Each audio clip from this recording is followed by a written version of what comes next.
Good morning, welcome.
Good morning, everyone. Welcome. Thank you so much for joining us today. It is 9 o'clock and I want to go ahead and get started because we have a lot to share with you today. My name is Demetria Miles McDonald, and I am thrilled to be here with you all. Happy New Year for those that I haven't had an opportunity to speak with so far in the new year. And thanks so much for being with us. Welcome to the 2023 State of DEI. Thanks for making the time to join us today to have this really important conversation just about what's happened in the past couple of years regarding DEI and where do we go from here. I invite you all to really think about your own organization as we go through this conversation. Think about what has happened. And in the end, I'm going to invite you to do your own state of DEI. So you may want to take some notes on things that we're discussing and see how it applies to you. As I said, my name is Demetria Miles McDonald, and I'm the founder and CEO of Decide Diversity. And I think I know many of you who have joined today, so great to see you again. But for those who I don't know and haven't had an opportunity to meet, welcome. Thanks so much for joining us, and I look forward to getting to know you more in the new year. So for many reasons, the past few years have been a lot for a lot of people. There's been a lot that's happened. Yet at the same time, there's been a lot that just hasn't happened. And we've spent the past 2 years, me in particular, I've been an active participant in many of the things that have gone on in the world of DEI. And I've also been on the sidelines watching a lot of the things that have happened. It's a great time right now to take an intentional pause for us to look back and see what has gone on. Has it worked? Was there a better way that we could have executed some of our initiatives and efforts? And to take a moment to look ahead and say, how can we be even more intentional moving forward to ensure that the vision, the mission, the intent of what we want to happen within our organizations, within our communities, within our neighborhoods, the actions that we're taking align with that. So I'm excited to take a look back and to see what's happened and to really think critically about how we can move forward and perhaps do so in a way that is even better and gets us to where we want to be now that we're armed with information, we're armed with data about what works and perhaps what doesn't. I'm thrilled to start this conversation today. And as I said, I hope that you can take some things back with you. One of the things that we are going to talk a lot about today is the events of 2020, what perhaps facilitated a lot of the actions that we saw, whether it was COVID, which really turned a lot of our worlds upside down, the senseless murders of so many Black people, the rise in anti-Semitism and so many things that we saw regarding that. But really what we're going to talk about is the best and perhaps some of the worst parts of America and how we all have had a front seat to watch those things unfold over the last couple of years. So 2020 really was a pivotal year. It will forever serve in our memories as a milestone. And I don't know about you all, but I'm pretty sure for my kids and grandkids, this is going to be one of those years where I'm going to say, well, back in my day, or, when I was growing up, or remember that time when, it's going to be that big of a milestone. So 2020 really motivated a lot of people to take action. That action was loud, it was swift, and many people were hopeful that these actions were sustainable and were long lasting. Some of them were, and we're going to talk about some of those efforts today. Some of them were not and missed the mark. And we're also going to talk about those things today. I think that we are far enough away from, the big pledges that were made in 2020 to be able to look back objectively and say, did we do what we set out to do? But we're also close enough to be able to say, we're not quite there yet. We need to switch gears and do things a little differently in order to move forward in a more effective way. So I say that to say, don't be afraid as a result of this conversation today to do things differently within your organization if you feel the need to do so. So when I thought about doing the state of DEI, I didn't want to have this conversation myself and just talking to you all. I really wanted to get another perspective at the table. So when I thought about a co-host, it was really a no-brainer for me.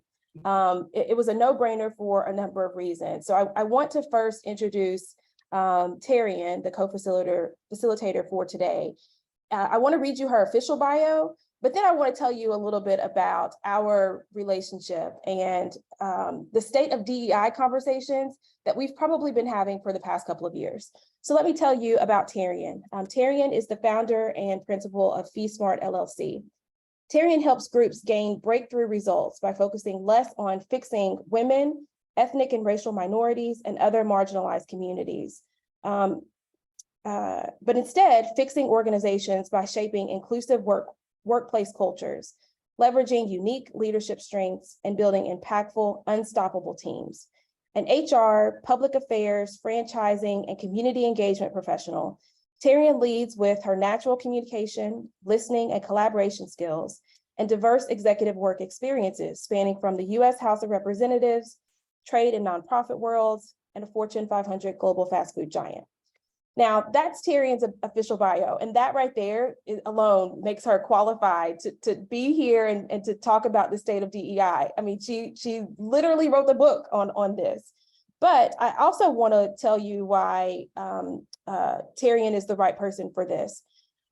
Probably the past couple of years and even beyond that, Tarian and I regularly share information back and forth. If she finds an article or if I find a podcast, we're sending it to each other and having conversations about it.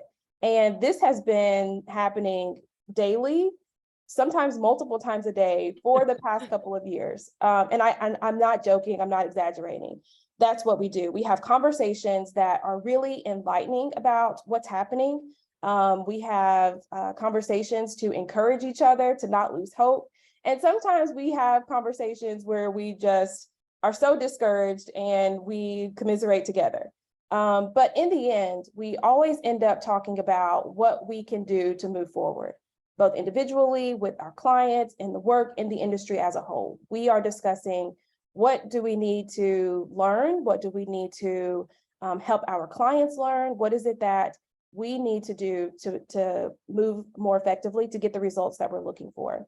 So that's how I knew that Tarian was the perfect person for this. And in so many other things, I always say Tarian is the perfect person for. So please welcome Tarian to the conversation. Tarian, thanks for being here with me today. Thank you, Demetria. Welcome, everyone. I think I would sum up everything you said, Demetria, by saying we care. It's personal for us. And we know that an inclusive world is aspirational but achievable. That's where we need to be. That's where we're headed, and we're unstoppable. So let's start with let's get into the state of DEI. We'll start at the top. We'll start with the C-suite and CEOs. We know for years we've heard that the most important part of DEI is getting buy-in from the top, and since 2020 we have seen that buy-in increase tremendously. We've seen CEOs not only bought into how DEI impacts the bottom line, but how it impacts their culture. They're thinking more deeply about their role. They are stepping up to lead their teams, their boards of directors, and engaging authentically with their customer base. Examples of that are roles dedicated to DEI have quadrupled in the past 5 years in the US, and no DEI role is more visible than the Chief Diversity Officer. The rate of new Chief Diversity Officers in 2021 was nearly triple the rate of hires in the previous 16 months. And they're joining the C-suite, so they're reporting directly to the CEO. CEOs have also joined together with their peers, and the CEO Action for Diversity and Inclusion is now the largest business-led initiative to advance DEI in the workplace. More than 2,400 CEOs have pledged to create more inclusive cultures, and they're not afraid to have difficult conversations. The CEO Action supports 85 plus industries and represents 21 million employees in the US. We've seen the increase of racial bias training, and Demetria will get into some of the conversations about that, but what it demonstrates is a commitment to action, a commitment to learning. We've seen an increase in giving. Community giving to social justice causes was about 3.2% before 2020. It increased to 50% in 2021, and now it's back down to 2%. According to the Summit Leadership Partners 2021 CEO study that surveyed 200 CEOs, 95% said that DEI is a focus for their companies over the next 2 years. But 2 out of 5 CEOs said they do not have a DEI strategy. And even among those with a plan, 25% said they have not moved forward with objectives. So I will look now to my colleague to talk a little bit about, to dig a little bit more into that data. Thanks for sharing that, Tarian, and you covered so many great points. I'm going to go back to what you said about the rise in DEI related roles within organizations. Indeed, actually did take a look at this after everything that happened in 2020 and said, what were the numbers before 2020 and where do we stand today? And they actually found that DEI positions rose 56% on their platform in particular, from 140 jobs per million to 219 jobs per million. And that's great. I think we could celebrate that. And as you said, that shows a commitment to wanting to do this work.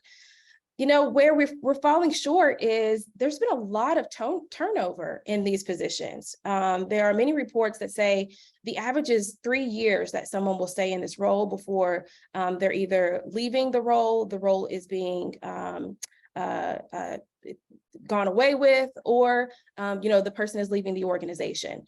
And so there are a lot of explanations for why that's happening. And I think what we can say is there's perhaps not been a lot of thought and commitment to how to make sure people who are responsible for DE&I, which we'll come back to that later, have what they need to be successful. You mentioned the training piece, and I've seen so much about the training. Does unconscious bias training work? Is there a backlash to the training? What does it look like after the training has been done? There's so much conversation. And listen to this. In the American market alone, when it comes to DEI, there's been an estimated $3.4 billion spent just in 2020.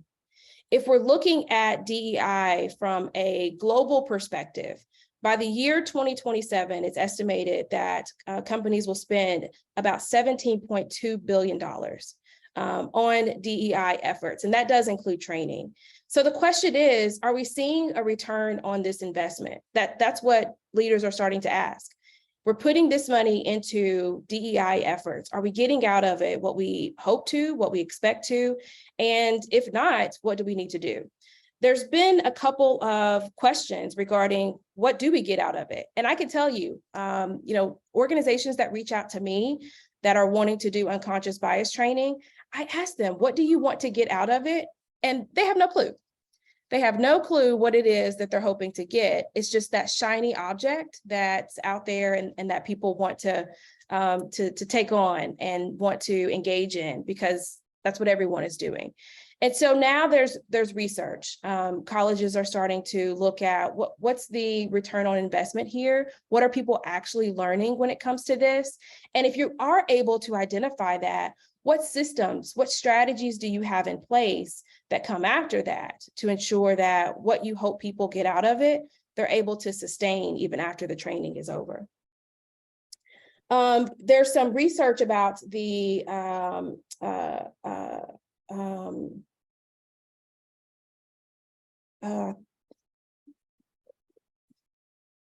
sorry, I'm looking at my notes.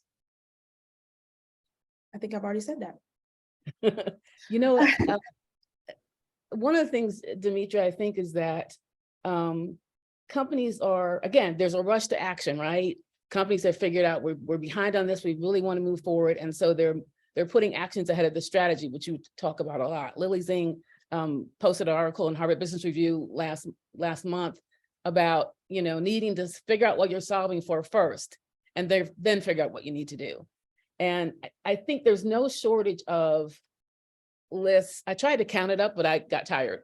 The top 7 things you must do, the 8 best practices, the 4 things you need to do right now, what you need to stop doing. And so there is no shortage of advice out there. But the question is it specific to you, your industry, your business, your future? And that's where, Demetria spends a lot of time focusing her work, is personalizing it for your organization. All of the data around what other people are doing is interesting and informative, but it's not something you should base your strategy on. So I hope you'll, as we do the DEI, I hope you'll go out and do your own research on some of these things we're talking about. It's out there, and it's interesting to see kind of where you fit in that world. Terry, and the other thing that kind of really exploded in the past couple of years were all of these certificates. Yes. I know you and I talked about the certificate that I was a Florida college put on, and it seemed like everyone was going to complete that certificate. And I think there's like even a badge for it on LinkedIn now, where you can say, hey, I completed this. And, and I think Which is that's not great. a bad thing in and of itself. Yay, Yeah. Florida. Yeah, I was gonna say, I think that's a great thing. And I think the next step beyond that is, as you said, how can we ensure that we're not allowing this to just be a moment, that we can actually turn this into something that's sustainable for our organizations through a way that's measurable with the data, and that makes sense for where we're trying to go. And there's been a lot of questions about, whether or not what we're doing so far, especially around training, is actually doing that. We'll see. I think that there's some things that are happening, some things that are coming up that might have us think twice about the training. And one of those is around the Stop Woke Act. And that stands for, woke is an acronym that stands for Wrong to Our Kids and Employees. And it's also called the Individual Freedom Act. And you all have probably heard a little bit about this from last year. It's really been a big deal in Florida. But what we're really seeing here is that there's a legal push to stop having conversations around certain aspects of DEI, both in schools and corporations. So this particular act, the Stop Woke Act, looks at 8 different things and says, if you are doing training or any sort of effort that falls underneath these 8 things, then can't do that anymore. And of course, there was an injunction, so it didn't go through. But what people, especially in the legal field, are saying is that this is just the beginning. There are over 30 different states that are filing some sort of legal action to limit what can be taught in DEI related courses and in training. But then there are also things that are more commonplace that we see, like the book bans. So one of the things that I saw that I found really interesting in the Woke Act, I'm not sure if you all have had an opportunity to read it, but it says that it prohibits teaching certain concepts related to race, such as a person by virtue of his or her race, color, national origin, or sex is inherently racist or sexist or oppressive, whether consciously or unconsciously. So that's one of the things that it's saying, can't talk about that. Another is a person's moral character or status, either privileged or oppressed, is necessarily determined by his or her race, color, national origin, or sex. And there's 6 other things that are listed in that. So if you haven't had an opportunity to read it, I encourage you to, and to see what it is that might be on the horizon in your area, and how you can really get on the side of fighting for having these things be okay to talk about and to incorporate into your own efforts. You know what I would add to that, Adria? Yeah. I'm sorry, I didn't mean to cut you off. You continue. No, go ahead. I was going to talk about the book bans because I found some really interesting things there. So go ahead. I just wanted to say that despite efforts to curb education, individuals have never been shown more curiosity. And you can look at that in terms of Google searches, podcasts, books that have been published. But I'll let you continue, and then I'll pick up on kind of where we are in building our own awareness. Yeah, so there was a report that was published last year that looked at 26 school districts in 26 states that have put together some sort of book ban within their districts. And it looked at over 1,100 books that they're looking to ban. There's open investigations or they've been banned outright. 41% of those books contain a protagonist or prominent secondary character of color. 22% directly address issues of race and racism, and 33% explicitly address LGBTQ themes and or have a protagonist or prominent secondary character who are LGBTQ. 35 states have enacted a proposal regarding critical race theory. And essentially, it feels like if there's anything that's on the horizon where you are getting specific about diversity and you're talking about the realities of people, then there may be a law coming your way about not doing that anymore. So it forces us for a moment to stop and think how we can continue doing this work, even if things like that that continue to happen. Bill brings up a really great point. The certificate that I was talking about is from the University of South Florida, which is, I agree, Bill, it's ironic because that is somewhere in Florida where a lot of these bans are starting to originate from. And I would add to that, Demetria, that as much as that movement is alive and real and well, on the opposite side, I just saw that I think it's Hulu is starting a series on 1619. Again, the searches on Google says the searches have never been higher on BIPOC, privilege, DEI, bias. There are some wonderful podcasts out there. The number of books, I know you all were reading last year and the year before, and the number of books published specifically about diversity, equity, and inclusion, anti-racism, racial justice, have been bestsellers. And so while there's a move to suppress some of this information, there's also a move to educate ourselves. Yeah, absolutely.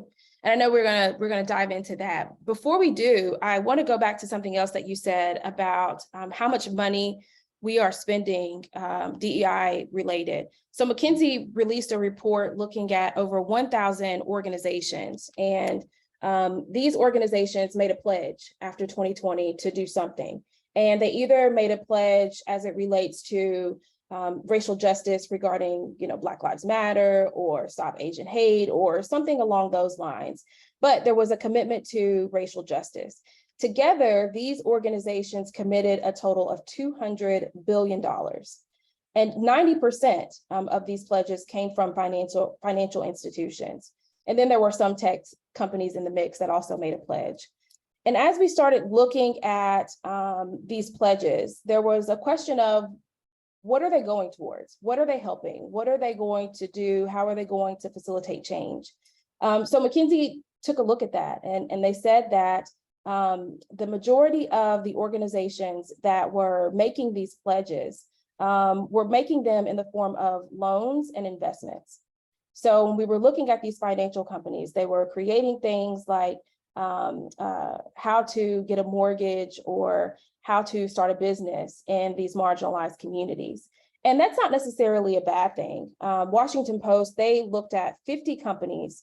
These are the biggest public companies to see what they committed. And that group, that 50, they committed 49.5 billion with a B.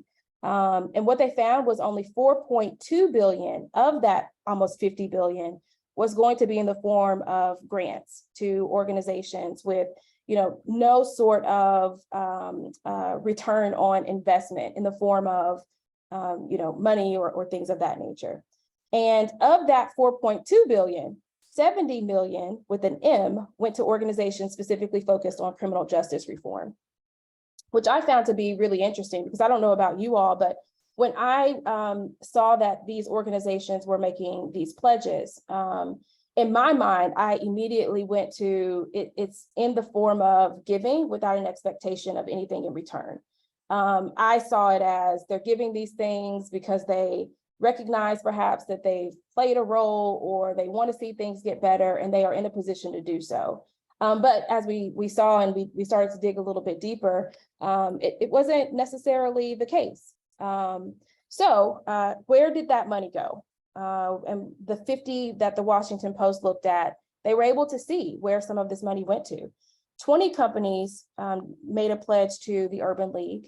19 gave to HBCUs. 19 gave to the NAACP Legal Defense and Education Fund. 18 gave to the Equal Justice Initiative. 13 gave to the NAACP as a whole. 11 gave to venture capital funds. 8 gave to Black Lives Matter related organizations, and 3 were to the Center for Police Equity. So let's fast forward a little bit and look at what happened, 14 months later. Did these organizations come through on their initial pledge? So the 50 that the Washington Post looked at, they pledged $49.5 billion collectively. 14 months after their pledge, the Washington Post found that 37 of those companies confirmed that they had actually dispersed about 1.7 billion funds. So almost 50 billion was pledged, and 14 months into it, only 1.7. And I want to be fair because for many of these organizations, they said initially that it was going to be a multi-year commitment. it wasn't that they were just going to give a big chunk of the funds in the beginning, but it was going to be over a certain amount of time. The hard part is these companies have stopped reporting. We don't necessarily know if those commitments have continued, or if these commitments have faltered, or if they've switched gears and they're now doing something else, because they're not necessarily communicating to the public, which I believe is now a stakeholder in their efforts. But also, they're not necessarily communicating to their staff. There was an article that was written that talked about how many people who are working within these organizations don't necessarily know what's happening with those commitments that were made years ago. They don't know if these companies are still on board and are committed to making these changes within the community. So, you hear the word performative brought up a lot in regards to this, and we might be seeing a touch of that. And I just want to take a point of panelist privilege and give a shout out to my former employers, the International Franchise Association and Young Brands, who have come together to get a franchise academy with the University of Louisville, where they're teaching young entrepreneurs to not only become franchisees, but franchisors. That's an example of something that's targeted, strategic, specific. And so it can be done. But a lot of folks are missing that. There's some gaps in their giving. Yeah. Well, and I think, Terry, and that kind of goes back to something that, we've, I think, started saying a lot during this call is there has to be a strategy around it. There has to be some thought put into what does this do, not just for today, but what does this look like in the next year, 3 years, 5 years, 10 years? And how can we ensure that it's not just us giving money, but we're also setting ourselves up and those around us, our stakeholders, up for success in the long run. And I think that's the piece that perhaps when some of these pledges were made weren't quite thought out, because it was a check and they were kind of done. I think part of that is also, prior to 2020, there was a move for corporate social responsibility, and there was strategies around, yes, it's important, but not necessarily authentic partnerships form with some of the organizations they were giving to. So, having a relationship that goes both ways, and understanding that the organization has some things that can benefit your organization. The nonprofit has value. The community has value. It has to be a two-way relationship. So again, state of DEI is improving. There's some good things happening. Caring about it is never wrong. But as you say, it's the strategy behind it that's really going to move us forward. And particularly in light of these movements to suppress, we really have to be more strategic about what we're pushing forward. Oh, yeah, definitely. Well, and I think that is a great segue into really the second part of what we wanted to talk about. And that's just the general raising of awareness. And you mentioned some of the things that we found around, the reading of books and the publishing of books and podcasts and all of that. And I just want to kind of tee that off with a list of the many things, the many topics that rose to the top of many conversations, both within organizations, in our homes, in communities. I really feel like 2020 and until now forced us to really think about the D in diversity and get specific. So here, I'm just going to run through this list. This is the rapid fire round, right? Yeah, this is the rapid fire. Terry, and you let me know what you want to talk about, and we'll go there. Go. Hashtag Black Lives Matter, which really came to life around the time George Floyd and Breonna Taylor were unfortunately murdered. Also, hashtag Say Her Name, hashtag Stop Asian Hate, the rise of anti-Semitism, Kamala Harris being the first Black Asian American woman vice president, Ketanji Brown Jackson being the first Black woman Supreme Court justice, the reversal of Roe versus Wade, talking about essential workers, working and schooling from home, quiet quitting. We talked about the Great Resignation. We saw that. Juneteenth becoming a federal holiday. And there's probably a lot more that I didn't mention or it slipped my mind, but there was a lot that came up. Well, I have more. Years. Oh yeah, go ahead. I have more.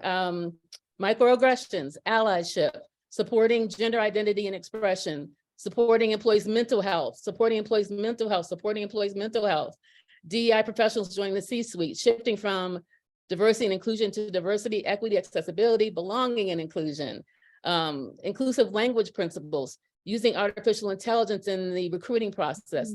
Millennials are the largest generation in the workforce, born between 1977 and 1994. They're now 35% of the US workforce, but Gen Z is the most diverse generation.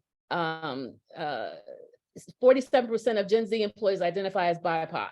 By comparison, 39% of millennials identify as BIPOC or people of color, 34% of Gen X, and only 25% of boomers. Veterans, yeah, the list goes on. Yeah, the list really can go on because there was a lot, and it can be overwhelming if you're trying to figure out where to spend your time and focus. And so again, I think that just kind of goes back to being strategic about this. But I want to share with you some research that Pew Research Center recently published.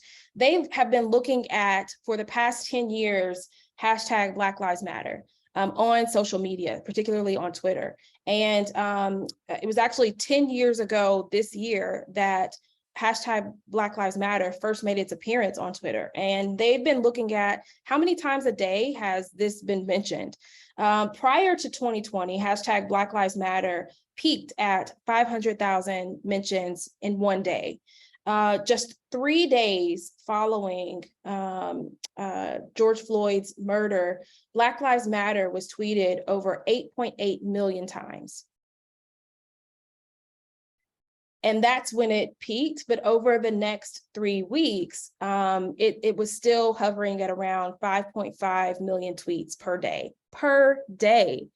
It also looked at, Pew Research Center also looked at the hashtag Stop Asian Hate, and that was brand new. You know, that was in response to the hate crimes that were being committed against Asians because of all the COVID stuff, you know, the craziness there.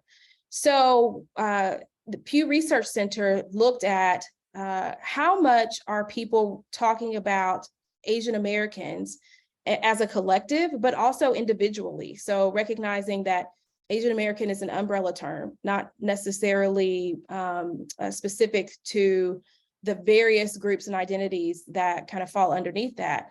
But Pew Research Center wanted to see how many times are legislators in particular talking about Asian Americans prior to 2020, 2021. And what they found was prior to that, especially on social media, legislators really weren't talking about Asian Americans. I mean, the numbers were really low. And then post 2020, 2021, when the hashtag Stop Asian Hate, of course, as you can imagine, legislators in particular really started to pay attention and open up their eyes and say, this is something that we need to talk about, we need to focus on, and that we need to find a resolution for. And so it was great to see that as it relates to the chatter that's happening on social media. Yeah, I certainly agree with that. And before we switch gears, I want to make 2 more points. One is we haven't talked about white women. My allies, our partners in this work, we have seen, again, the conversation rise around allyship. What does that mean? That we need to partner. People of color are not looking for allies who will do the work for them or come save them. They're looking for people who will walk side by side with them, understand, use their voice, use their privilege. That's a different conversation, but I didn't want to overlook the fact that Caucasian women are stepping up as well, and recognizing that some of the traditional women's organizations have not included women of color and are making steps to rectify that. And also, we've lost some of our civil rights icons. So I don't want, both in the African American community, Hispanic community, I don't want to start naming folks and leave folks out, but again, the pressure is on us, the next generations, to step up and lead this work. And having said that, I'd like to, unless you had more, Demetra, I want to say that we're now 2 years out, almost 3 years out from the murder of George Floyd, and recognizing all that we've talked about heretofore, we recognize that corporations are wanting to do the right thing and need assistance in rising to meet some of these challenges. Because as Dimitri said, there's a lot out there. How do you focus? How do you figure out what the priorities are for your organization? How do you figure out, as Lily Zing says, what you're solving for? And we're here to help. That's what Decide Diversity, and certainly I are committed to doing, is helping folks hone in and be more strategic about this work, both as an organization and individually. And so with that, Dimitri, I will turn it back to you. So I want you all, and we said this in the beginning, so I hope that you've had an opportunity, really as we've been talking, to think about your organization, to really think about what you want and need moving forward as it relates to what's happened in the past. And I want you to ask yourself a couple of questions. One, have you made it clear the vision and impact of your work through a DEI lens? Think about that. Have you clearly identified the needs of the people and communities most affected by your work? Have you created some sort of strategy to effectively engage and to gain support from these stakeholders, the ones who are invested and probably want to see your work succeed? Are you measuring progress and analyzing these data points to make smarter decisions? Do you have a strategy, or are you just having a checklist of items that need to get completed? Have you established partnerships with community organizations, or are you just writing checks? And then, are you focused on you and learning and unlearning about yourself and the world around you? Chances are you probably are doing many of these things, if not all of them. But I think the question is, how can you do better? How can you ensure that you're doing these things even greater through the lens of DEI? And if you're not consistently doing these things, we really want to help you make a greater impact within your organization and to show up as a better leader. So I want to share with you a new program called Infuse DEI. It is an 8-session program that gives you the tools for really increasing your effectiveness and your impact as a leader through the lens of DEI. And every people leader is a DEI leader. I recently heard someone say that, and I was like, you are absolutely right. Every single person who leads people is a DEI leader. And that's something that I want every single person on this call to walk away with, is that you too are a DEI leader. And we really want to provide you with the skills, the knowledge, and the acumen to infuse DEI into the way that you work and the results that you deliver. So here are some of the things that you will walk away with if you choose to be a part of Infuse DEI. You will learn, how to craft a vision for your team, your department, your organization, really for how DEI can enhance and transform your day-to-day work. You've probably heard that phrase, make DEI a part of your organization's DNA. And that's so true. And that's really what we want to help you do. We want you to be able to identify the people and groups most impacted by and invested in the success of your work, and you'll do that as part of this program. You'll learn how to develop a communication plan so that you keep your stakeholders engaged, you keep them excited, and you keep them informed about the progress of the work. We'll walk you through how to collect and analyze data to measure progress towards your goals and to determine the root cause of inequities that may be present in your area so that you can craft solutions that really address the problem. You'll create a living plan that allows you to harness the power of diversity and infuse DEI into every aspect of your operations.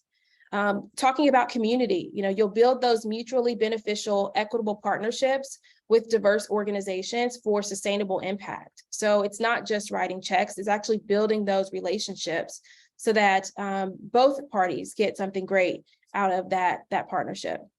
And then you'll become more in tune with yourself. And I absolutely love this piece because I feel like this describes Terrian and I's relationship to a T. We help each other become more self-aware. We encourage each other to do more self-care. We are always helping each other improve and really focus on ourselves so that we can show up and be better leaders for those around us.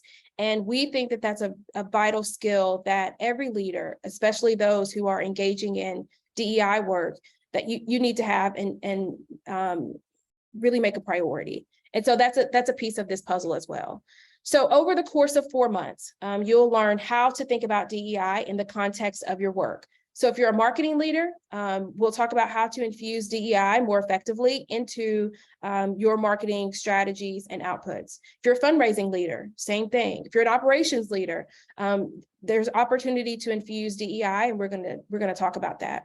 This is not just for those who are in HR or DEI related roles. This is great for them as well, but this is for everyone.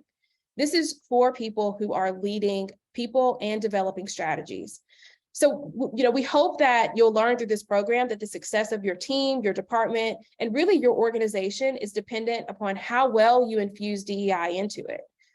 We want to equip you with the knowledge, the skills, and really the confidence to do that. And no matter where you are on your journey, Infuse DEI will meet you there and help you get to that next level in your journey. So one of the important things that Terry and I discussed is, we don't want you to just learn these aspects of what makes a successful DEI effort. We want you to put them into practice and to operationalize them into your work. So a part of this program is you'll leave with a plan that infuses these 6 elements that we've deemed fundamental to the success of DEI within your organization. You'll have feedback from Terrian and myself, as well as the other program participants, so that you have a trusted support and challenge network that you can lean on, not just during the program, but even after that. I mean, I told you all in the beginning, Terrian and I, this is something we've been doing for years. And I guess we're just kind of letting you all in on this little arrangement that we have that's worked really, really great for us. So you're getting an invite to the table, if you will. So we're starting this in mid-March, and we're only accepting 15 leaders. In the first cohort. Yeah, so for this first round, only 15. We're maxing it out because this is really a hands-on experience. We want to make sure that we have the capacity to provide you with the feedback, the support, everything that you need to be successful and to achieve the end goal that you've set for yourself. So 15 is the max. So as I said, we're starting in mid-March, and we'll have 8 sessions to cover content. We'll have 4, like open office style sessions where you can ask questions, get extra support and guidance. And then there will also be more of like an after hours program portal so that you can talk with other program participants and get feedback in that way. So the investment for this program is $1,500. And let me just say right off the bat, this is the lowest we will ever offer this program for. And I don't say that. Everybody says that. I know. It is 100% true, because I know that this is worth so much more than that. But we're not going to charge you, $30,000, which it's probably worth, but it will not be $1,500 again. So if you are interested in taking part in this program, you'll want to jump in now. I feel like I'm going to age myself a little bit, but what do the kids say today? Like, yesterday's price is not today's price. So don't be, out on the fringes like, oh gosh, I missed the first cohort and now I want to sign up, and yesterday's price is not today's price. But $1,500 for the entire program. And, that's all in. That's getting everything that we have to offer, and probably so much more, because that's just how Terry and I are. We'll probably give a lot of ourselves and our magic sauce and all of those things to make you successful. So if you confidently want to infuse DEI into your work, this really is for you. And you can go to www.infusedei.com to complete the interest form. And that's it. That's all you have to do today is to complete the interest form. There's no payment that's due. You just let us know if you're interested, and we'll set up a time to talk and to chat and to see if this is the right thing for you. So go to the website and let us know if you're interested. We'd love to talk with you. Do you have something, Terry? I add two things, Demetria. One, obviously there's more than 15 people on this call. So Yeah. the work, I just want to say, one, if you're not in the cohort, that does not mean Demetria and I are not available to help you and work with you. Two things have stuck out for me in doing this research and preparing for the state of DEI. One is that I read, I don't remember who the gentleman who said it, but he said it's gone from see something, say something, to see something, do something. And I have to ask myself on a daily basis if I'm living up to that. Because even though I do this work, that doesn't mean I can't do it better. And it doesn't mean that everything I do makes a difference. So I'm looking at Marsha on this call, Marsha Haygood, and she is certainly one that has inspired me to use my personal power to make a difference. And there are others on this call, and just others in my sphere of friends and influencers who are really making a difference in this work. There's another phrase, I saw it on a t-shirt recently that says, I can't explain it. I can explain it to you, but I can't comprehend it for you. And again, that's what Demetria is talking about. We can talk about it for a long, long time, but until you're able to internalize it, figure out what it means for you, it's not going to be as rich as it could be. So this, there are a lot of buzzwords. That's what's happened since 2020, right? We have a lot of catchphrases and buzzwords. But when you get past all that, the work is real. The people we are serving are real. It's personal. So I will get emotional, but I want to really emphasize that this conversation is because there are people who are not being served. There are people who are suffering emotionally. There are people who are tired of hearing that corporations are going to do something and yet they haven't, or they feel like they're not moving fast enough.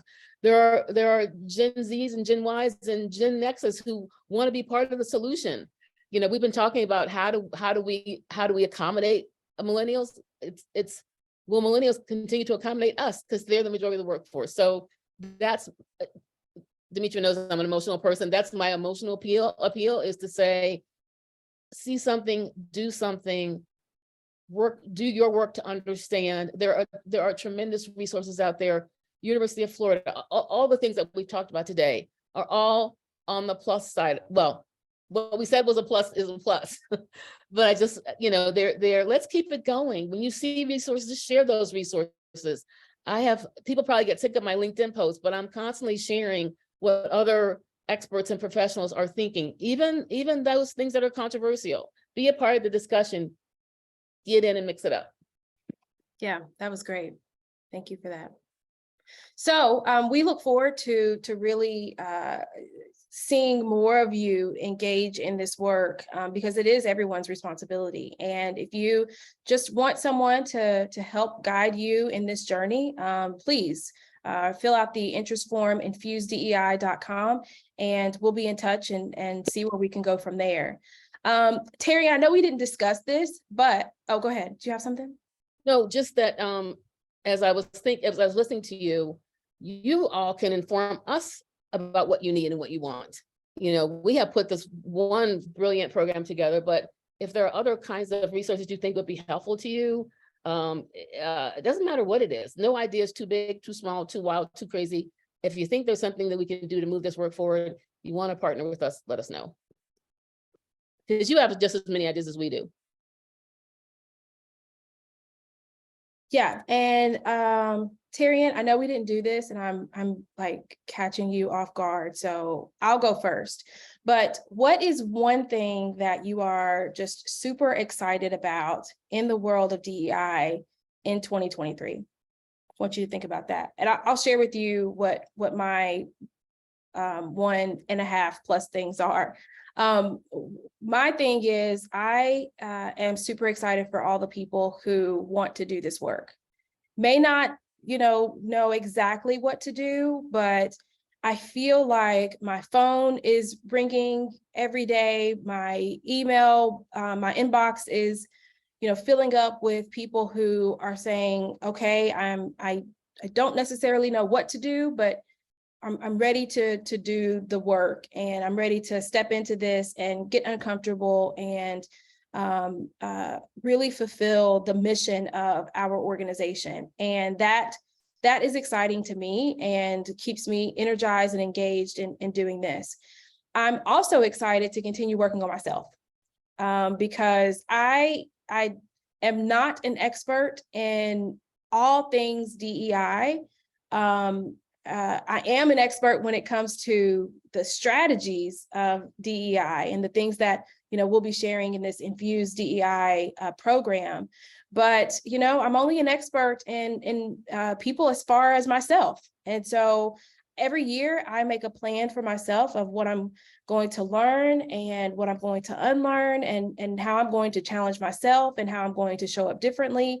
And I'm super excited to do that this year. And I feel like I'm closing the door on a very difficult year last year with, having a difficult pregnancy and childbirth. And I am ready to emerge as a beautiful butterfly and join you all in doing the work. And so I say that to say, you all are not on this journey alone. You are absolutely on this journey with me and with Terry, because we're constantly doing this work too. So that's what I'm excited about. What about you? That's an easy question. I'm excited, one, about the sense of urgency that that I can feel, that's in the air, that people are like, I'm tired of waiting for somebody else to do it. I want to be a part of making it happen. We just had the tragic murders in California. Every time I turn the news, I say, I got to do more. And part of that is being a part of a community. We don't do this work alone. We don't exist in this world alone. And so building a stronger community around me, I've been looking at the more posts I do on LinkedIn and Facebook, the more kindred spirits surround me. And I'm like, hey, this is pretty cool. The community is growing, and I share as much as I post. The other piece, I think, is what you just said, Demetria, about getting uncomfortable. It's not a place I like to be, but I'm learning to be there. If we're not getting uncomfortable, we're not really touching the real work. So those two things. I love that. That could go on a shirt. Like, if you're not getting uncomfortable, we're not doing the real work. I love that. Well, I appreciate all of you for joining us today to do a little bit of reflecting over the last couple of years and to think about where we go from here and how we move forward from here.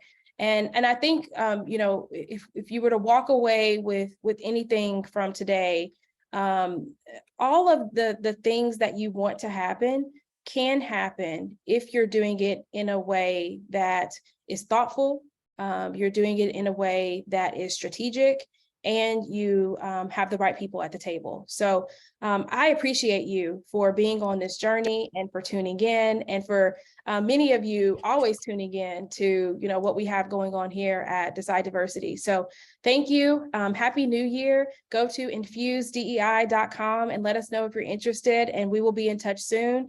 Otherwise, I'm going to be in touch anyway, because there's more things to come in 2023, and I want you all to be a part of it. So Terrian, thank you so much, as always, for just being you and being amazing, and always, showing up when we need you. So thank you for that. And thank you all for tuning in today. Have a great one. Bye.